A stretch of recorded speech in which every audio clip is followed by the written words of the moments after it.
the newsagents.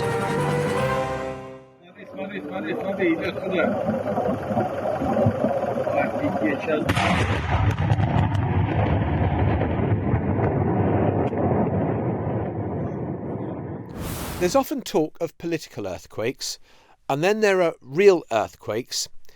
What you heard then was a bit of both, because that explosion, which happened 300 miles inside Russia as a result of a Ukrainian drone attack, did actually register on earthquake monitoring equipment. Such was the force of the blast in a town called Toropets, which is a huge weapons and ammunition dump for the Russians that Ukraine successfully targeted. 2.5 years on, there is a lot of talk about some kind of ceasefire deal, peace, frozen conflict. But what would it look like? Welcome to the newsagents. It's John, home alone. Again, Lewis on holiday, Maitlis doing other things, me manning the fort bravely. And of course, have you booked your tickets yet for the Royal Albert Hall on December the 1st? What, you haven't? Get onto it right now. Go to Global Player, where you will find all the information about the tickets. Global Player, if you don't already have it, is free to download. Tickets, maybe not quite as free. But we're going to talk on today's episode about the Ukraine-Russia conflict. 2.5 years on, probably in excess of 200,000 dead on both sides, well over 1 million people who have been injured as a result of Russia's invasion of Ukraine, and now Ukraine's fight back targeting sites inside Russia. And so we want to spend a lot of time on this episode talking about what any peace deal might look like. And of course, one of the biggest determinants may not be what happens on the battlefield, but what happens on November the 5th in America and who becomes the next president. Now, Donald Trump, twice asked during the debate, did he want Ukraine to win, wouldn't answer the question. He just says that Biden, Harris, the West have been weak and Putin is ruling the roost. Putin endorsed her last week, said, I hope she wins. And I think he meant it, because what he's gotten away with is absolutely incredible. It wouldn't have happened with me. The leaders of other countries think that they're weak and incompetent, and they are. They're grossly incompetent. And I just ask one question. Why does Biden go in and kill the Keystone Pipeline and approve the single biggest deal that Russia's ever made, Nord Stream 2, the biggest pipeline anywhere in the world going to Germany and all over Europe? Because they're weak and they're ineffective. Well, that is one version of history. And of course, it contains the counterfactual that it wouldn't have happened if Donald Trump had been the president of the United States. No way of proving or disproving that. But we do know that when Donald Trump was the president of the United States, he seemed to enjoy cozying up to Vladimir Putin. I was at his news conference with Putin when they met in Helsinki, and it was all very odd, and Donald Trump saying that he believed Vladimir Putin, that he hadn't interfered in the 2016 election over his own intelligence agencies. And so Kamala Harris, in that debate that she had with Donald Trump, took a very different view of what it would mean if Donald Trump wins in November. Putin would be sitting in Kyiv with his eyes on the rest of Europe, starting with Poland. And why don't you tell the 800,000 Polish Americans right here in Pennsylvania how quickly you would give up for the sake of favor and what you think is a friendship with what is known to be a dictator who would eat you for lunch. So two very different views on what the world looks like post-November the 5th. But what is absolutely clear is that if it's Harris who wins the White House, then presumably support for Ukraine continues, possibly even gets ramped up. If Donald Trump wins the White House, Donald Trump is going to force peace talks immediately, and probably it will put in place the gains that Russia has already made on Ukrainian soil. So how can, after so much sacrifice, over the spilling of so much blood and treasure, there be a deal that somehow satisfies both sides, that will look like both sides can hold their head up high. Well, let's speak now to Mark Erin. You may have heard him earlier on in the week when we were talking to him about the situation in Lebanon, but he has followed the Russia-Ukraine conflict very closely, has been out there and was the diplomatic editor for many years of the BBC, and has just left Newsnight, where he worked with Lewis and Emily, and is now kind of striding out and is going to be writing a lot for the Sunday Times on defence policy and diplomacy.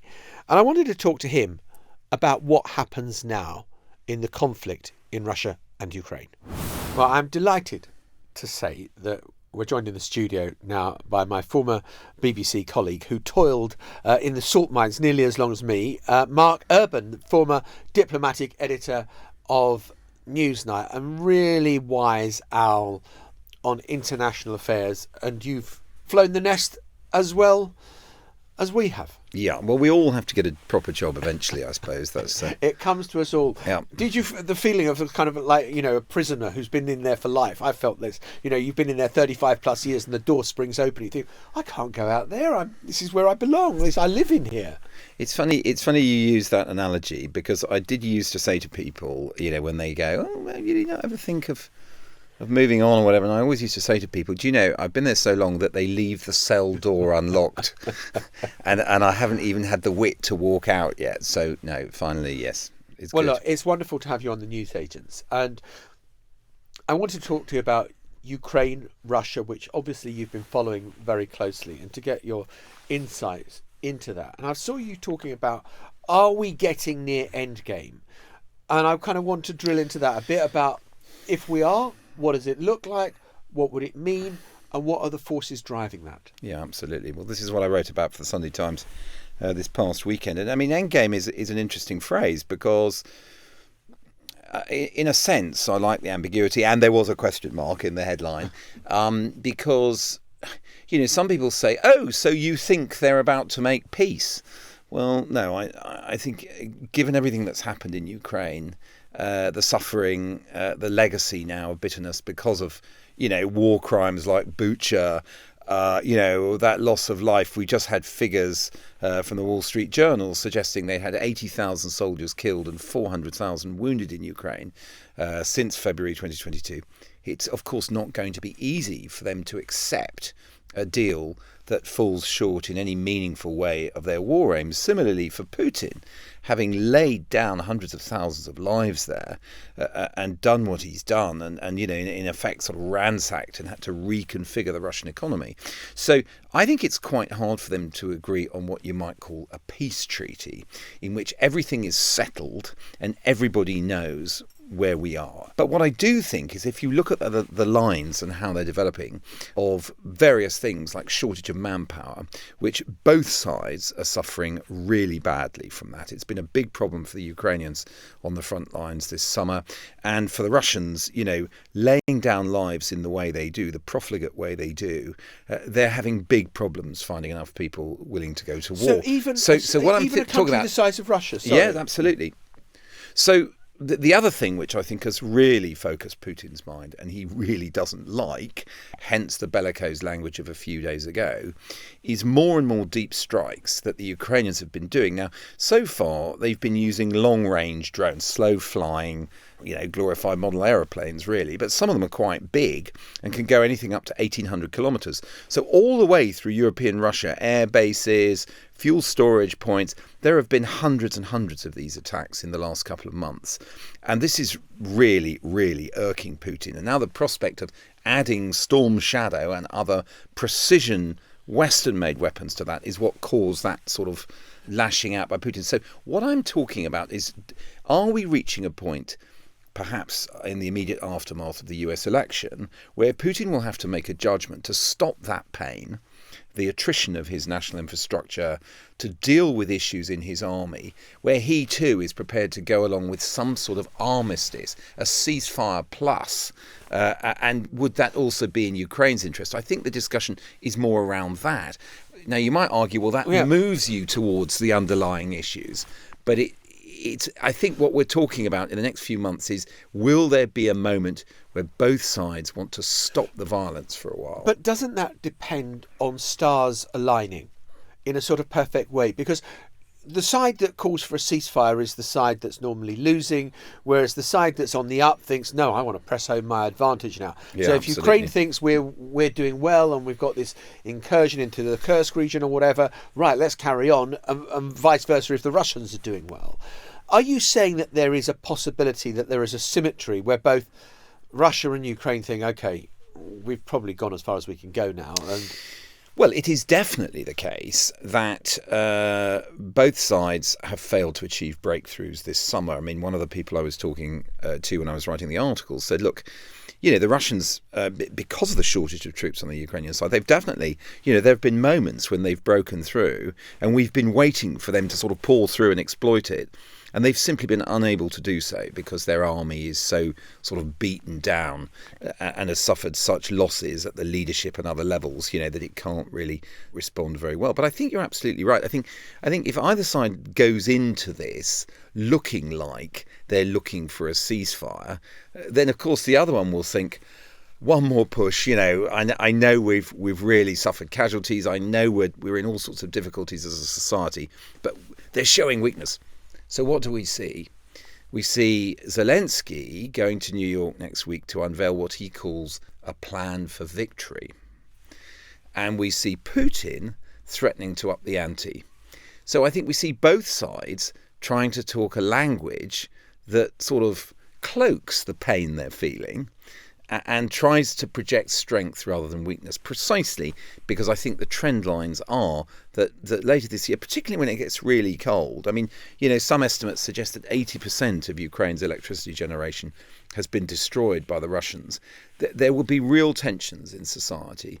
And if there's a way to stop things, even if it's only stopping the targeting of energy infrastructure, which we now know is something that Russia and Ukraine were meant to discuss in Qatar last month in secret so-called proximity talks.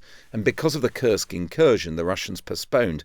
But we do know that there was a sort of meaningful diplomatic engagement around that subject. So there are the merest hints that the two sides might be willing either to start de-targeting in certain ways or go for a fuller form of ceasefire. So in that context, we know that Keir Starmer went over to Washington last week. He talked about there is the possibility of very dramatic breakthroughs in the coming sort of weeks or months, without specifying quite what exactly.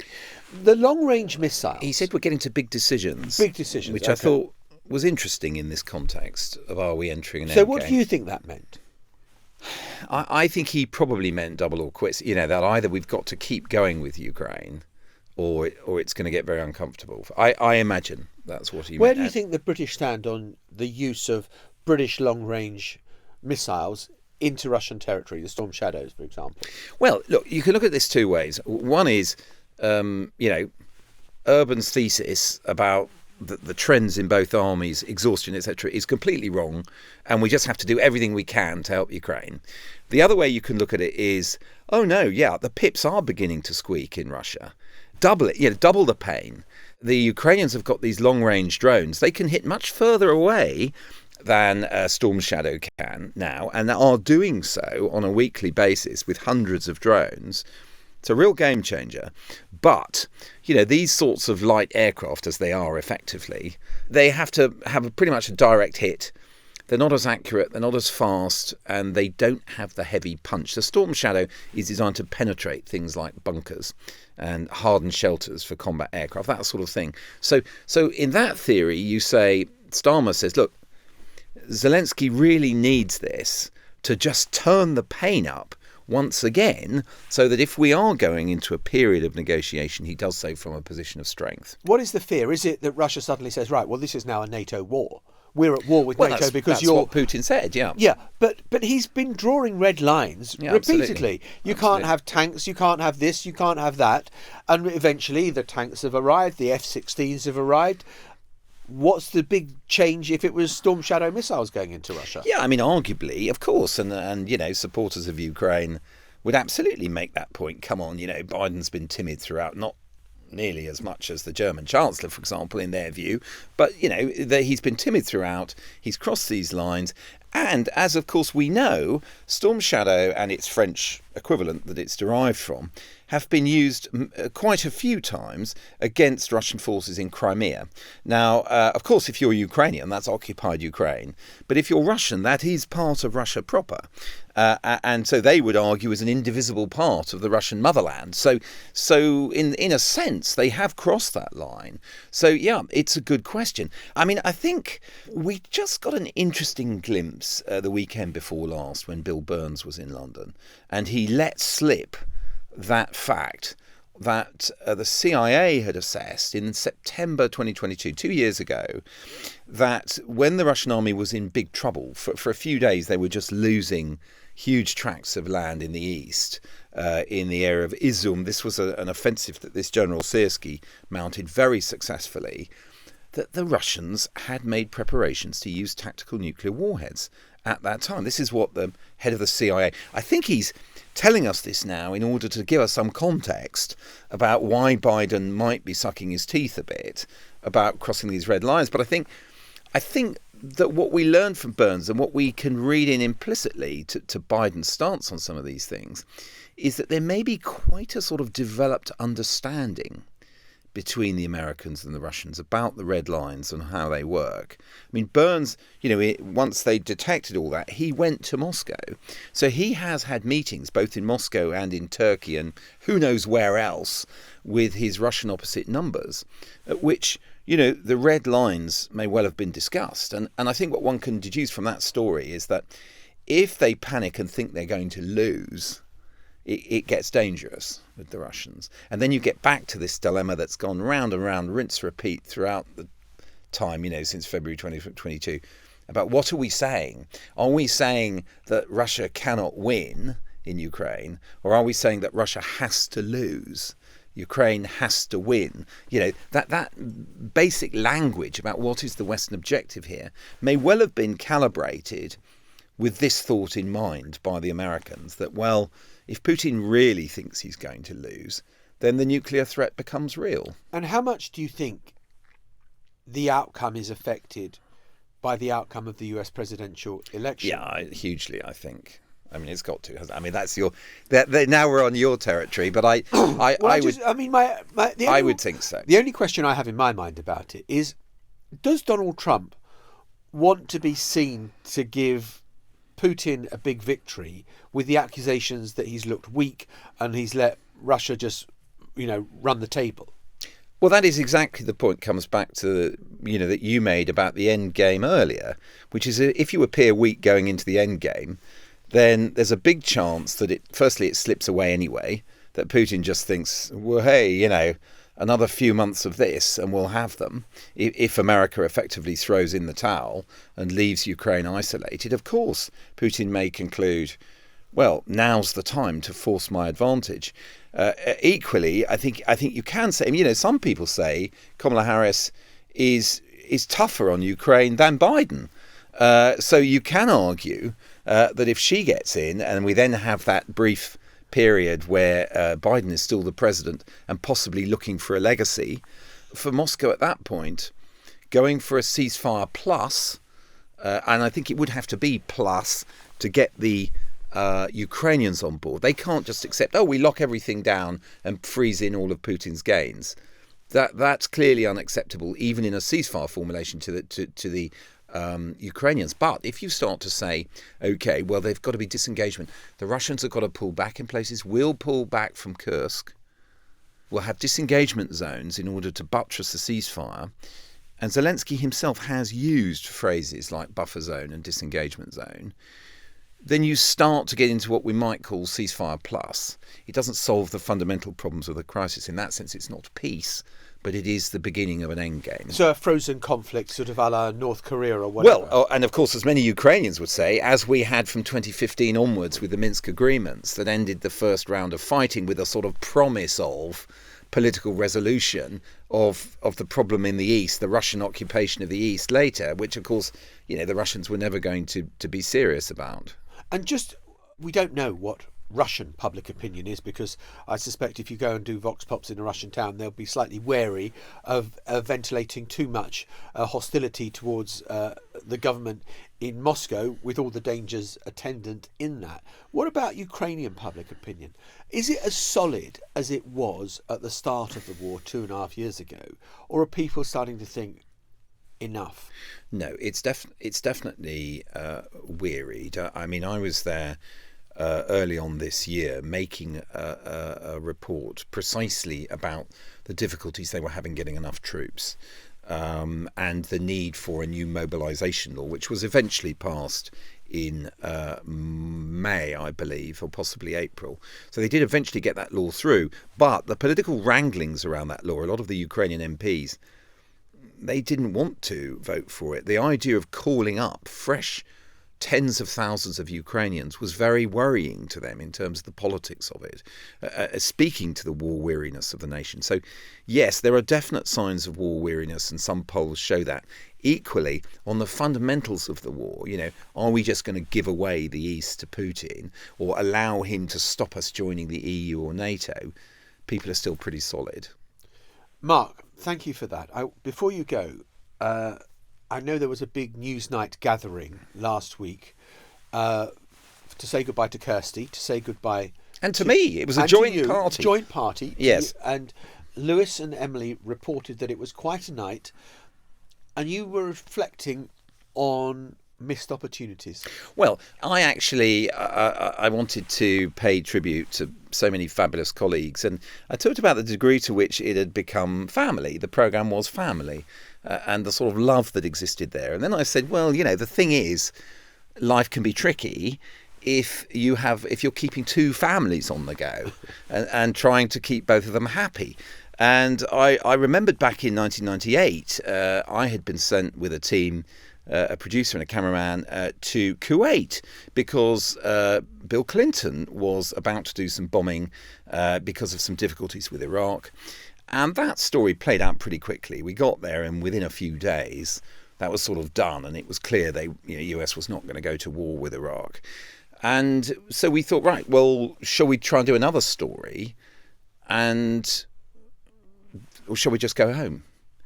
And the cameraman said, look, I did an interview a couple of months ago with this guy, a very interesting guy, but we're going to have to get on a plane and probably it'll work out. And the producer and I were saying, well, are you sure we'll get this interview? And he was saying, well, I'm sort of sure.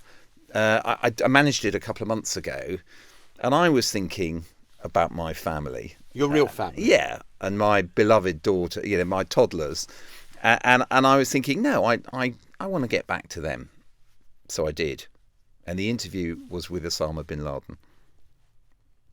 Yeah, that's one you're going to rue potentially having missed. When did you realise, I suppose not until 2001 and 9/11, that you kind of thought, No, he'd done the North African bombings at that point. So he had become sort of wanted terrorist number one in a way. The real question, I mean, in as much as there was a proper editorial scrutiny, was were we going to sit there for weeks waiting for him to be in the mood, which, as you know, often, on BBC budgets or whatever, they don't have the patience for you to wait for weeks. And I just thought, no, I want to get back to my daughter. Mark, it's been an absolute pleasure. Thank you very much. Pleasure's all mine, John. Next week, We Happy 3 will be found in Liverpool for the Labour Party conference, which is kind of going to be, I think, a more testy occasion than you might have thought when Keir Starmer won a huge majority on July the 4th. But it's getting a little bit kind of tetchy out there, and he's facing a lot of internal criticism over the gifts he's received and over the way he's promoted Sue Gray to such an exalted position that she now earns more than he does. And also, of course, have I not mentioned for the last 25 minutes, our tickets are on sale for us live at the Royal Albert Hall on December the 1st. Yes, all you need to do is go to Global Player to buy your tickets there. And we'll see you next week in Liverpool and in person at the Royal Albert Hall. Have a good weekend. Bye-bye. The Newsagents. This is a Global Player original podcast.